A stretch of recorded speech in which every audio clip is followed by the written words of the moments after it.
Yo, what's going on? The Back Pew. We got so much to talk about this week. You know, We can unpack like these conversations. See a pedicure. You would do.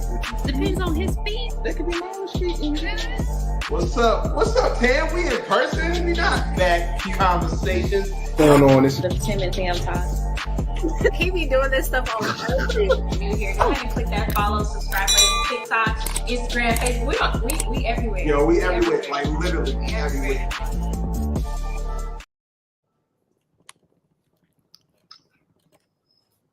What's up? What's up? What's up, everybody? What's going on? Welcome back to another episode of the Back Pew Conversations. I am your host, Tim, co-host Tim. It's your girl, Tam. How are you, Tim? I'm good, Tam. How are you? I'm phenomenal. Yeah, we back up in this thing. Hey, baby. Hey, but yeah, man, we are so welcome. We are so thankful that you are coming back to the Back Pew. We are just hoping you coming back and just will be a great Tuesday night for you. So we got a lot of things on tap, right, Tam? We do. You added 12,000 topics. I wanted it to be a pretty fun and interactive night. So definitely remember, join the conversation. Comment below. We would love to hear your comments. We would love to hear your thoughts. That's what makes us very interactive here at the Back Pew Podcast. And also, don't forget to like, subscribe, follow us here at YouTube, at Facebook, Instagram, TikTok, everywhere. You name it. We are everywhere. So everywhere. So anything else you got, Sister Tam? No, I'm ready to get into these crazy topics. Hey, Lorena, how are you? Lorena, how you doing? Florida in the house. Florida in the building. Hey, I hope you're not flooding somewhere. All right. Stay safe. So let's get into these topics, Tim. So we starting with, this is your banger, because I have no idea what this is. Should I put food in my baby mama's fridge? And so, there's always this talk about how much a father should do for his child. And you have all these different conversations that we always have to talk about, right? I want to hear what your thoughts are when we play this video on a different perspective. And I want to see what your thoughts are. So take a listen. Need your help. So is it my job as the dad of my children to make sure that it is food in their mother's refrigerator? I don't think co-parenting means what you think it means. Let me tell you a little story. My daughter's father and I have not been together for 5 years. We've been divorced for 2. I was recently laid off and I needed to choose some new healthcare options now that I have a new job. The new job has a $10,000 high deductible plan. And he said to me, choose the job that you want and we'll figure out the deductible later. And then he said to me, after I chose the job with the high deductible plan, he said, if I need to front load that HSA a couple $1,000s so that our daughter can get the care that she needs, please let me know and I will put that in the HSA. No questions asked. I didn't ask him to do that. He volunteered that because it's his job as a parent to ensure that our child is taken care of. Now, you're asking a question about putting food in the refrigerator of their mother. Your children also live there. That is their refrigerator. That is their food. And you just need to make sure that they are taken care of. If that means putting food in her refrigerator, that means putting food in her refrigerator.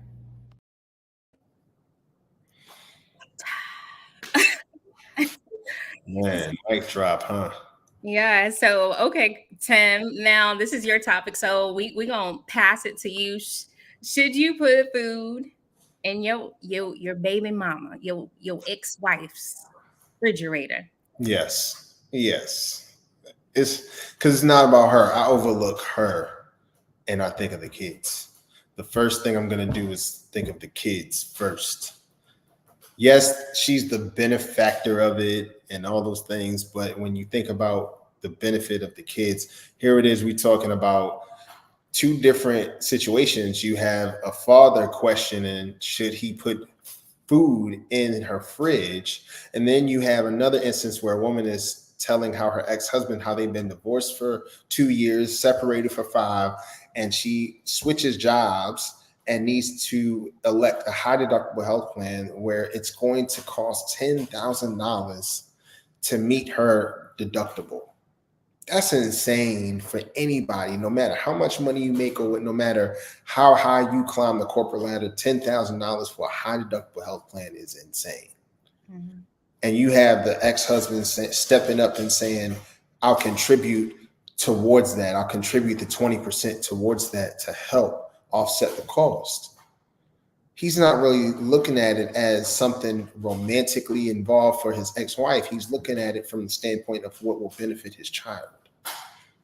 If that'll help the mom, take some of the stress off the mom from having to deal with that type of burden, because it'll, in the end, it'll benefit the child. And if that's the only place that you're thinking is, I'm thinking about the best interest of my child, you have to think about the best interest of your child, not only when they're in the house with you, but when they're also at the other parent's house. It doesn't change. You're still a parent 24/7, even if you're not 100% present. And because of that, you still have to make decisions and choices that don't always look the part, but it makes sense for the child. If we're all in this for the child, and if we always say the child is what's in the best interest of the child, if we keep it and the main focus is the best interest of the child, it makes it very easy to do things for the child because you know it's going to benefit the child. That's really what I got on it. What you think? Listen, I don't know how to follow that. I don't know how to follow that, but you will have some men say, well, isn't that what child support is for? To help them keep food in the fridge, Tim? Should my child support money take care of those questionable things that you need in order to stay afloat? I did my part. Regardless of if you on child support or not, you just take care of the child to the best of your ability at the end of the day. And it's none of my business on what you use the funds for. You just have to hope and pray that the person that you lay down with had some sense to take care of the child first, who had the same responsibility, even if y'all not together, but you would at least hope that the person you laid with and had them kids with at least would be responsible with the money that you give them. Then but at the end of the day, that's not between me and that person at that point. It's between them and God. However you use the money is on you. But I've absolved myself from any guilt if I'm taking care of my part. I think that's a better way to look at it as opposed to just saying, well, that's what child support's used for. We get all of that, but I'm not over here counting your pockets. That's not my job no more. Yeah. I mean, I agree with you. I feel like you said, if you guys have kids, if you lay with somebody, you have kids, and you're a responsible adult, you got to be mindful. Not everybody's a responsible adult, but if you are a responsible adult, then a responsible adult is going to do whatever it takes to make sure that your kids have the bare necessities. And when we're talking about food, that is a bare necessity. This isn't like an extracurricular activity. This isn't like the newest pair of Jordans or any of that stuff. This is like to make sure your kid got some food in their belly. This woman talked about how she lost her job, so obviously she ain't trying to hustle. So considering those things, and sometimes people don't make as much money as you, Tim. So they might need a little bit of help. They might as you, Tim. They might need a little bit of help. And just because you're not together, the operative word was co-parent.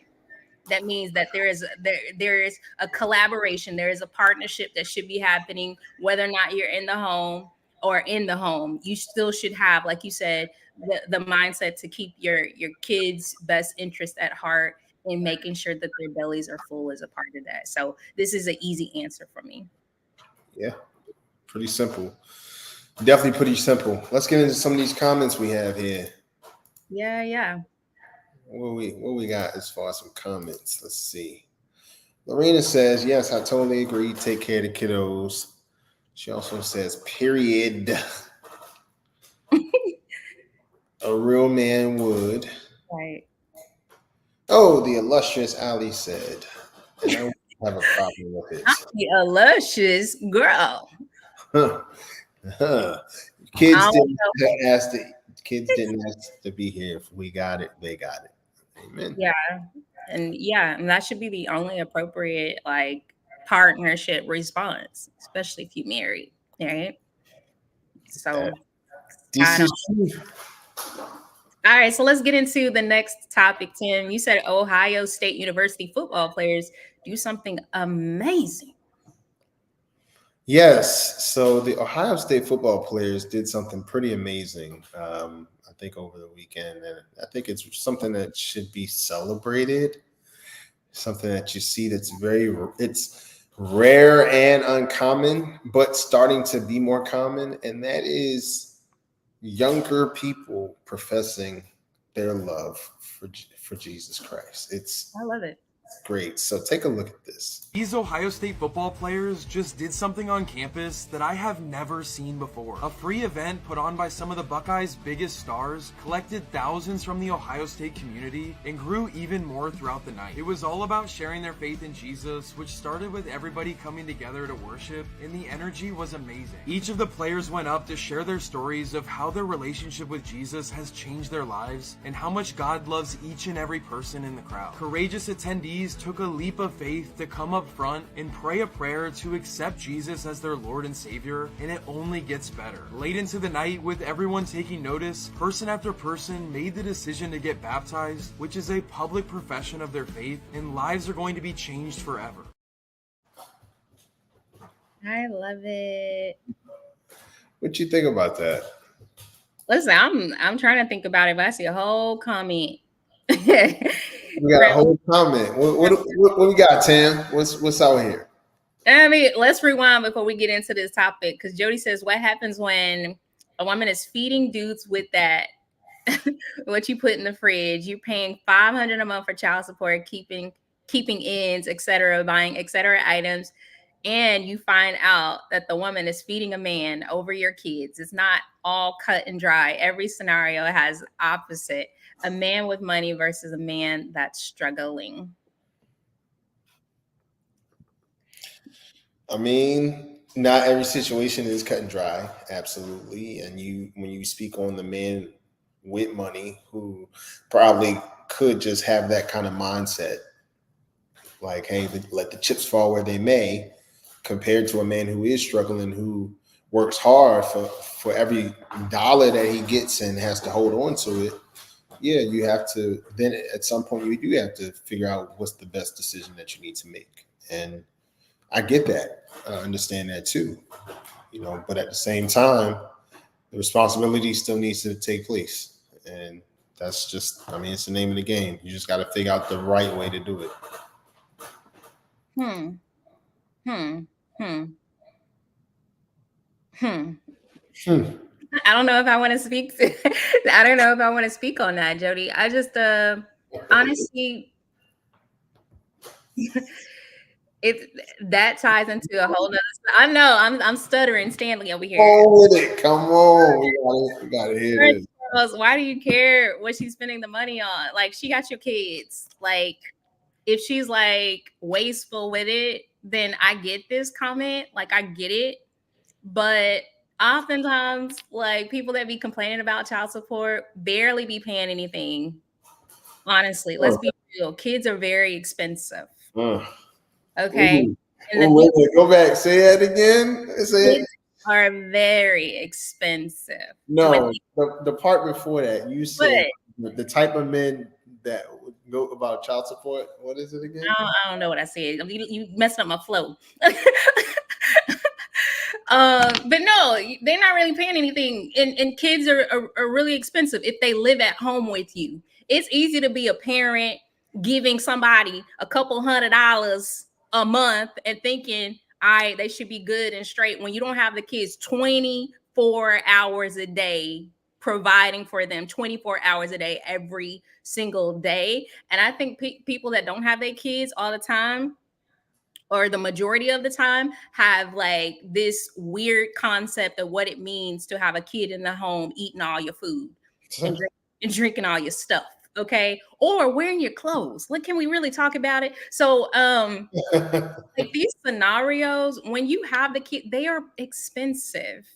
And the scenario that we had though, Jody, she lost her job. So are you gonna be like, oh, you lost your job, but I need a receipt every time you go buy some bologna, and don't be buying no steak. Like, you gonna take my money for the kids. I know they like seafood, but nope, you better get them some tuna. Like, like I don't know.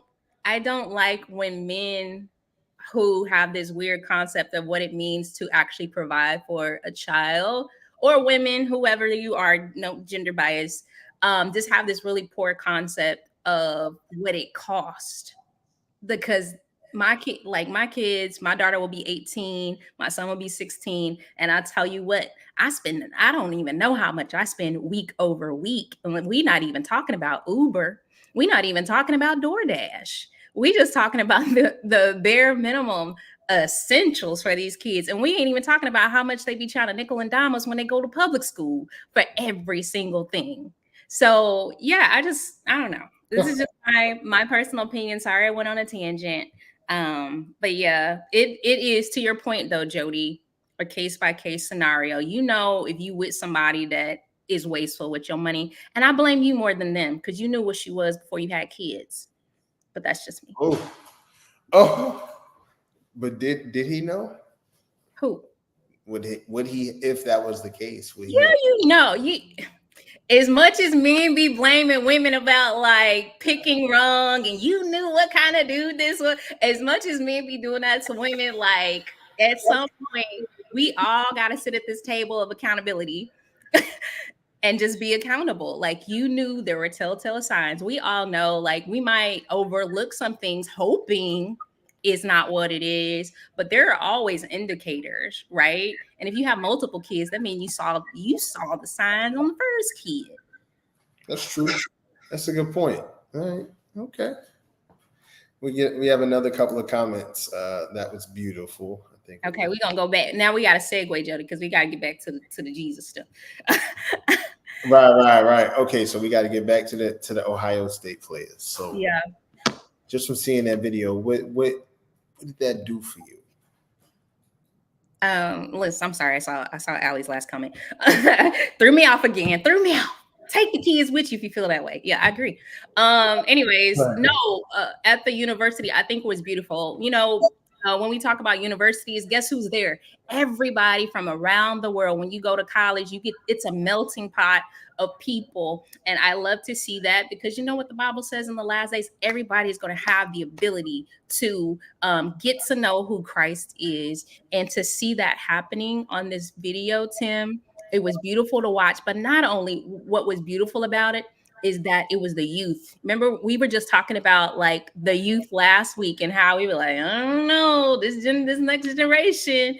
But to see a generation or two behind you, Tim, because you're getting up there. But to see these kids actually on fire for God, doing baptisms, and also just professing Christ, I think it's just a beautiful thing to be able to witness, to be able to watch, because a lot of people, no matter how, your age, Tim, some people feel like you got to be a certain age in order for God to use you. You got to be in a certain position for God to use you, but God can use you right where you are, no matter how young or how old you are. And we got to see that and witness that in that video. So that's why it was so beautiful for me, Tim. What'd you think about it?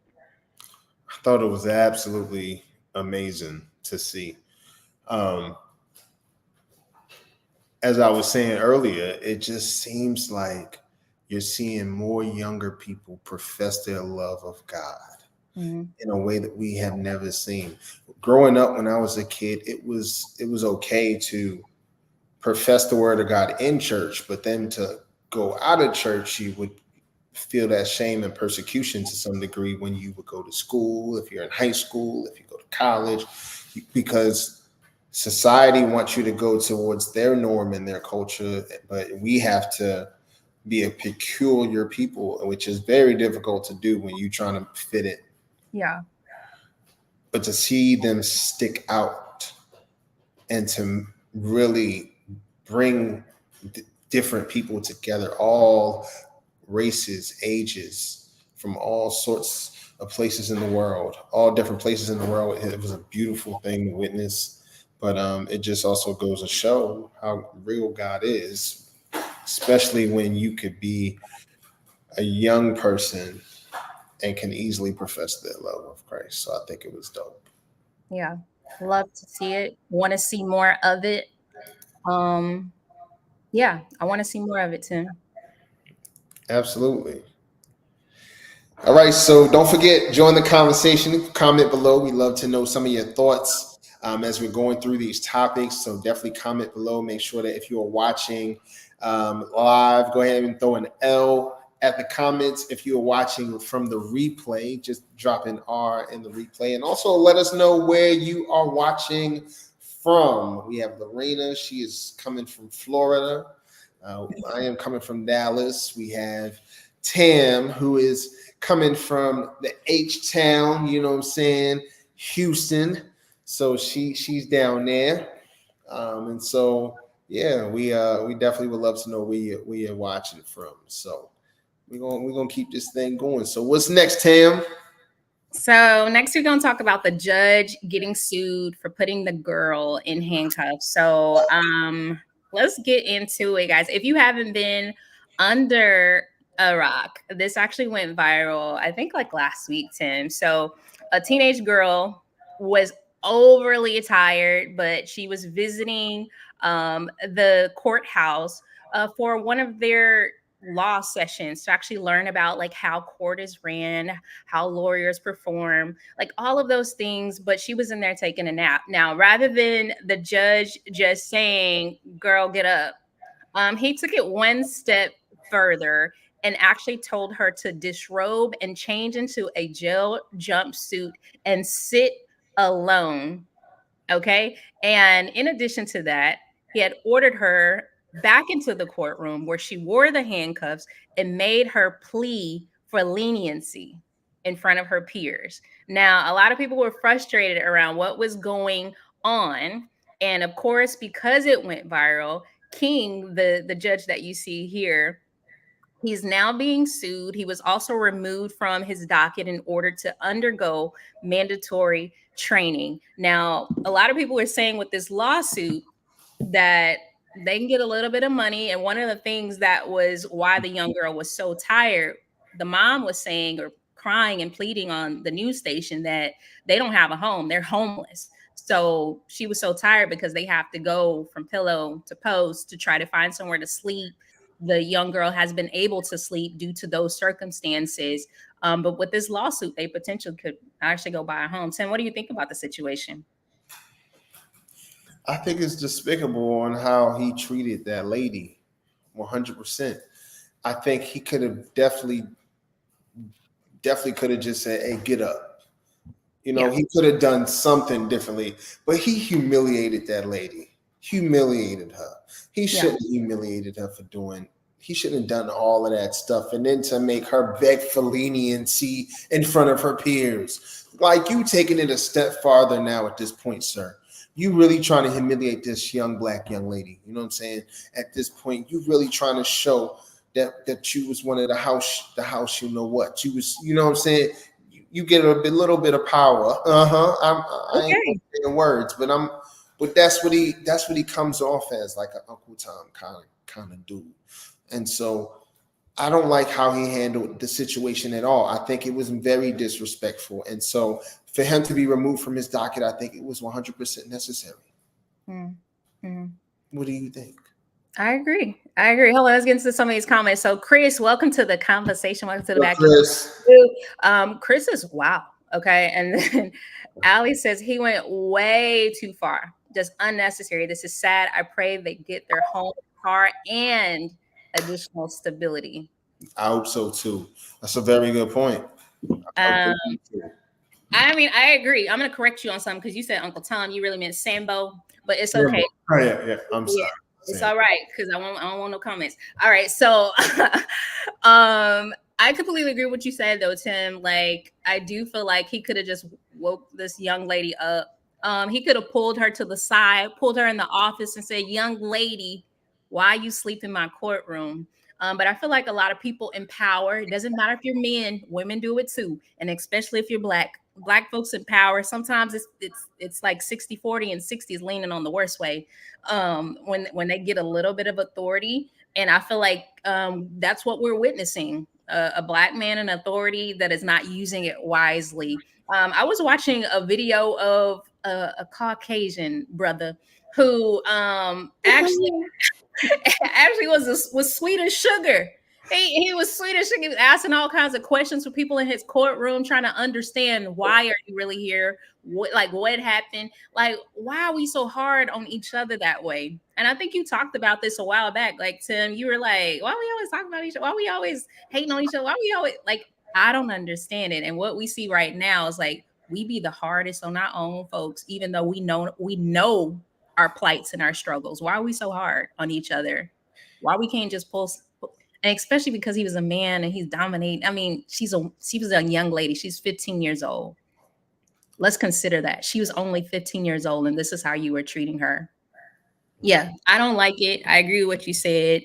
I'm glad that he's not sitting on the bench right now. He needs to take all the necessary training All of it. to handle those situations a little bit differently. He's all the training. I can't agree with you anymore. It's so spot on.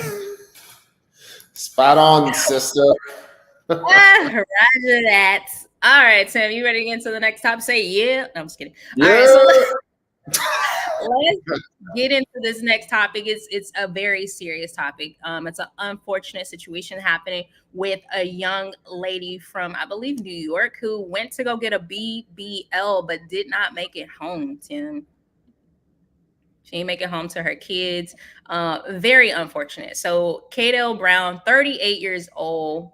Oh, she's British single mom of two, went to Turkey for a BBL to boost her self-confidence, but did not survive the operation. Her family says her body was returned without her brain, heart, and other vital organs. Now we have a little bit of video from, I believe, her family. So let's actually get into it.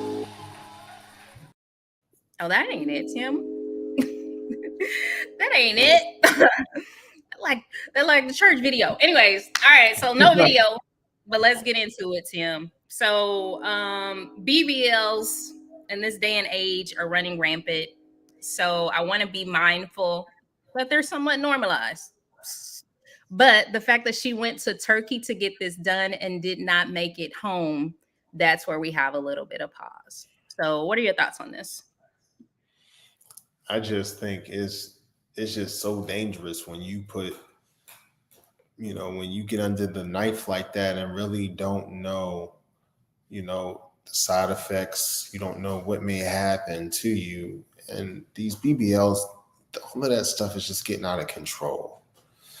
Everybody wants to fast track their way to looking good as opposed to just doing it the old fashioned way, which is eating healthy, exercising, making sure that you're doing things to increase your longevity of life. But if you take those fast track routes, you're not going to really live a healthy life. You're just fast tracking and missing the entire process. So what's the point? So you gonna look good but still be unhealthy? It's just crazy to me. So I feel really bad that this woman did not make it home. I wish she would have known the side effects. I wish she probably would have taken some more time to research where she was going, because we've seen this happen even with celebrities getting BBLs and not returning home and dying because of the operations and the complications and things like that. We've seen it happen, and it's so unfortunate, but is it really worth it? You got to ask yourself that question. Is it really worth risking your life to go through that kind of operation? So it's just, to me, it's really sad. Yeah, I agree. I found the video, so let's get into it. anything, but once something goes wrong, it's left to yourself. Goodbye. And for Cadell, something did go catastrophically wrong just hours after she took this picture. I'd asked a few times how long she was going to be, and they just kept saying she was coming, and then I got a knock on the door and 3 people walked in and just said, "Can you come with us, please?" They just started trying to say, there's complications of surgery, and I just said, "As my sister died," and he just said, "I'm sorry, but yeah." They just passed me an envelope, said, "This is your money back and this is your sister's money back. And this is your flight." Sorry, she's dead. It was a plane ticket. There were nothing. Leanne was refused access to Cadell's body. When it was finally returned to the UK, more devastating news was to come. To their horror, Her organs were missing, so we already know what happened. It's like I'm at a loss for words because I get being a woman and wanting a little bit of, a little nip, little tuck, I get it. Like I get all of that, but BBLs they have the number 1 mortality rate when it comes to plastic surgery. So ask me how I know, because I looked it up. Okay. And that right there should give you a little bit of pause. And like you said, Tim, it's not like this is private or secret information with so many deaths that are happening out in the open, right? From people who are dying for these surgeries, right? And I'm not saying, guys, don't get surgery. I'm not advocating for it, and I'm not talking bad on people that do it. But I just want to say, like, if you do it, just make sure, one, that you're going to a reputable doctor, somebody who's board certified, especially if you're in the States, right? So somebody that, you're going to always have side effects. And for surgery like that, it can always end in death. Like we got to be honest with it. That's one of the things that you're signing that waiver for. So you have to consistently ask yourself, like, is it worth it? In this case, she did it for her self-esteem, but I'm pretty sure her kids are going to wish that their mom just knew that she was beautiful with or without it, And it's just unfortunate that they won't get to see their mom, and she won't get to see her kids grow up. It's just really, really unfortunate, Tim. Yeah. It's really sad. And it's just, like you said, those kids won't get to grow up without a mother. And that's a question they're going to be asking themselves the rest of their lives, and that they want to ask their mom, was it worth it? So that's something tough to live with. So my heart goes out to those boys and the sisters as well, and their entire family, for sure. Awesome. Let's get into the next topic, Tim, which is a little bit crazy. So if you guys are watching, it's about to get a little bit weird, but I want y'all to stay with me because the topic is dating and STDs. Now, how did we get here? Well, I'm about to show you exactly how. We got a video, so let's get into it. Put HIV positive on my profiles. People don't want to touch you. I remember being on a date with someone. So I brought him back to my place. Was like, okay, I need to tell you something. I'm HIV positive. And I remember he looked at me. It was like I murdered him. I was like, I thought he was going to beat the shit out of me. He was like, I can't believe you wouldn't tell me. And you gave me HIV, and was just losing his mind. And I'm like, no, that's not possible. Even if I bled on you, in an open wound, that wouldn't happen. I'm undetectable. But he just didn't want to hear it. Now, the way the law goes, being undetectable, I really don't have to disclose my status. Right. And you think about it, anyone that you meet on your first date or if you're hooking up, are you I have diabetes, I have high blood pressure. You're not telling them any of this shit. Yeah. Where HIV is now, if you are undetectable, you don't necessarily have to disclose that. I don't think you're putting anyone at any risk that you have to necessarily go through that. But it's because of the stigma and shame that I feel I have to disclose. People would look at that as betrayal. So before we get into this, I have a question for you. What made you specifically choose this video? I chose you because a lot of people are dating, Tim, and it's 2024. You were just telling me last week that everybody here and their mama got HIV or some kind of STD out in Houston. So let's get into something real, because people are literally out here living with STDs. No shame, right? No, we're not talking bad on anybody. But the reality of it is, what do you do when you're trying to connect? Are you having these conversations up front? Are you not, like this gentleman? I mean, I want to know your thoughts and opinion before I tell you mine. Are you having so your question was, are you having the conversations about like STDs and HIV and getting tested? So your thoughts on whether or not he's accurate, on whether or not he should be telling partners while dating that his status is positive for an STI, STD, whatever the case may be? Or do you feel like he said, like, people don't go around talking about, I have diabetes or I'm hypertension when I'm dating? Is that different or is that the same? It's different because you can't give somebody diabetes, you know what I'm saying? But you could give somebody HIV. You have to disclose that if you plan on being intimate with that person. They have a right to know. 100%. You tell them that up front. You tell them your status. You tell them your partners. You tell them everything that they need to know. Tell them if you've been tested. If you've been tested recently, you tell them your results. I believe you tell those things before you get involved with somebody. Yeah. So that they can make a determination. It's still giving them the choice and option to if that's something that they can accept or not. So give them that choice up front, as opposed to, I don't have to disclose that because people with diabetes don't have to disclose that. People with HIV positive shouldn't disclose that. No, that's not true. No, I believe you should disclose that and disclose that up front. If you have something, you need to disclose of it. Yeah. I'm gonna agree with you, Tim. I think this dude that we just watched this video, I think he is out of pocket. I'm gonna say that there's no way that most people won't be thrown off if they're trying to get to know you, especially intimately, and you haven't revealed that information and you don't feel like you need to because you're like, I take my meds and I'm undetected. But what happens when you stop taking your meds? Like, what happens in those scenarios? So you still have to give people the ability to choose. And that's just with everything, right?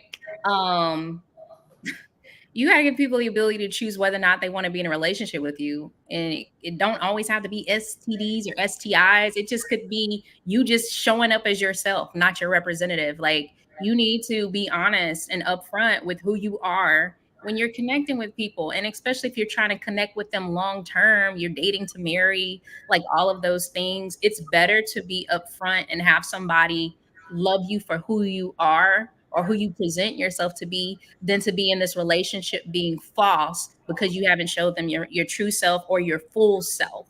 So I just disagree. I disagree with the fact that he just doesn't feel like he needs to tell people that that's a part of who he is. It's not necessarily his full story, but it's a part of his story. Yeah, I agree. I agree. All right, Tim. So let's get into your topic, I guess. Oh, yeah. So there was a man that worked at Burger King. You said it's a really weird. How did I set it up weird? There's a man that worked. Goodness. There's a man that worked at Burger King for 27 years, and this is what they gifted him. Hey, I just want you guys to know that on all these days where it's hard to keep employees and not feeling appreciated, I worked here for 27 years. I've never missed not one day of work, never call out. And I want you to know that we're it's good to feel appreciated. This is what I got for. They also got me chocolate cake last week, and I get this. I have a bag, a nice bag, and this.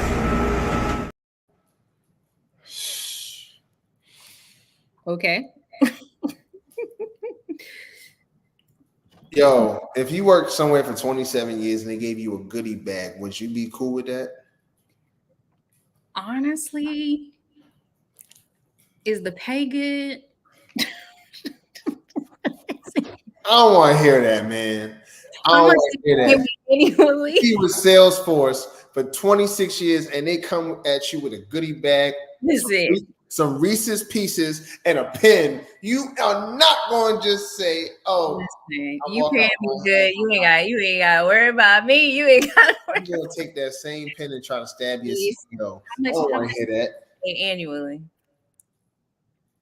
That's the question of the day. How much is he getting paid annually? You ain't even gotta acknowledge my anniversary if I'm getting paid good. Don't even worry about it. Either way, it was so good to see people do a GoFundMe, gave him over $500,000. He got a house and a food truck because people rallied around that man and said, "What? That's all y'all gave him after 27?" They didn't even give him a Rolex. They could have gave him Burger King. 27 years, somebody could have been. He probably was making six figures, and we saw that goodie bag, and we were like, "No, how dare he get a goodie bag for 20?" This man was probably making well over six figures. We don't know. Doesn't matter. It does. You still deserve more than a goodie. Okay, well, if my job decided to give me a goodie bag, I'm gonna look real sad. Somebody record me. How much you say? $500,000? You say? Yeah. Okay. Well, listen, I need you to be on standby with the camera. When are you retiring from Salesforce, by the way? Soon, right? Listen, just carry the one. It's almost close. Cool. All right. I think that's all we got tonight, Tam. I think that's all we got. What else we got? I think that's all we got. Y'all didn't see Tim deleted all the rest of the topics. That's all we got because he's done for tonight. We gonna call it a night. We wrapping it up. But before we go, I don't know what she's talking about, man. She always trying to throw somebody under the bus. He was showing y'all this hand. Throwing somebody under the bus. This hand, he was showing y'all. He was like, "Yeah, Burger King," but this hand was click click click. Click click. No, man. Click click click. I'm ready to go. I'm about to get off Back Pew. All right. I don't know what she's talking about, y'all. Y'all gonna believe me. Y'all gonna believe him. That's all I'm saying. Y'all, man, please. I gotta choose you this day. Who you gonna believe? All right, guys. So before we get out of here, we finally, Tim. Finally finalize the date that we're going to be doing a very live show in Dallas. Absolutely. So we will be at Forest Hill Community Bible Church in Fort Worth, Texas. It'll be such an amazing show. We're gonna make it live. I want to see the photo. Hold on.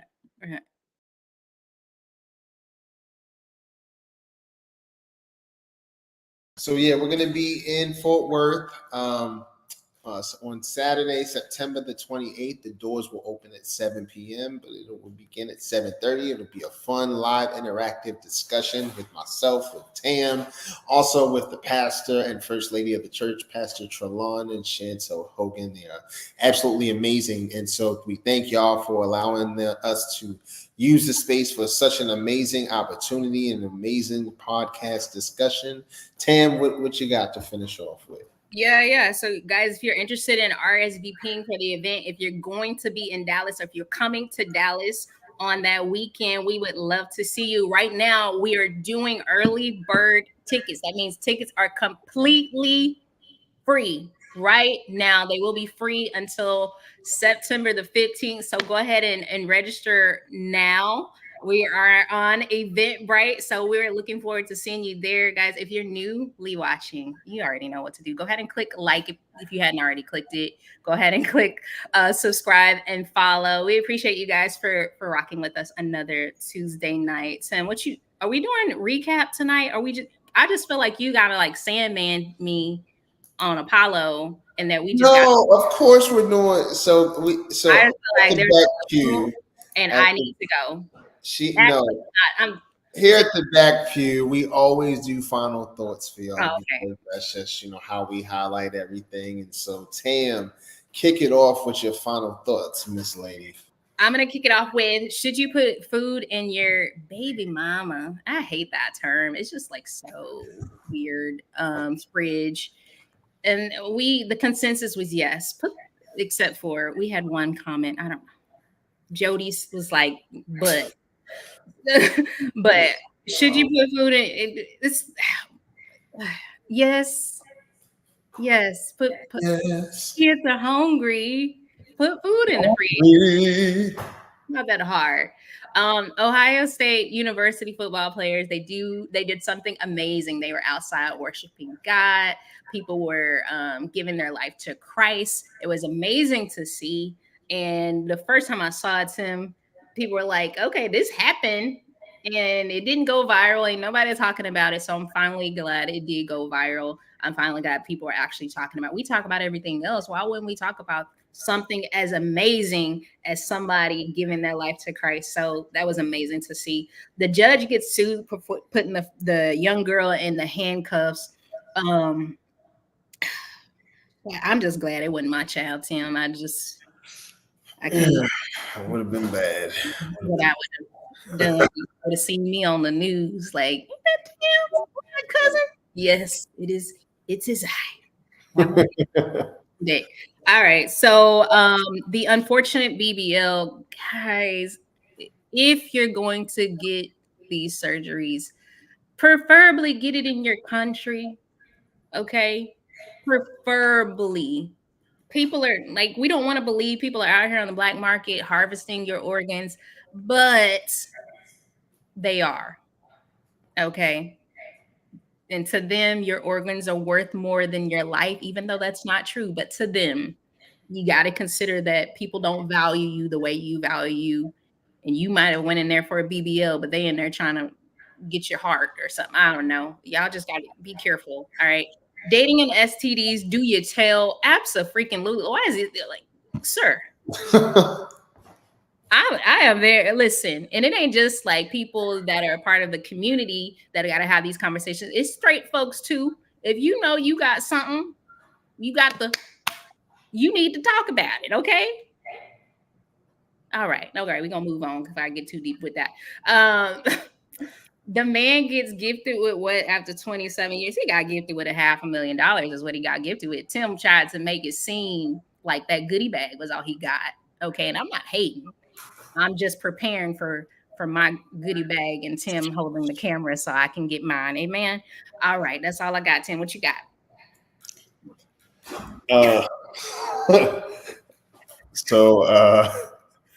Should I put food in my baby mama's fridge? Yes.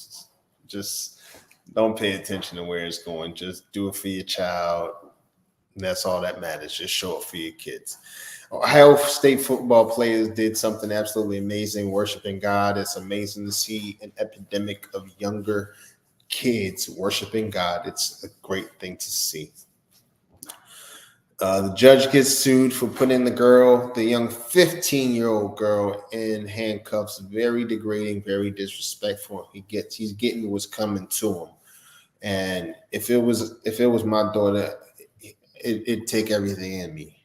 Just saying. Thank God for salvation.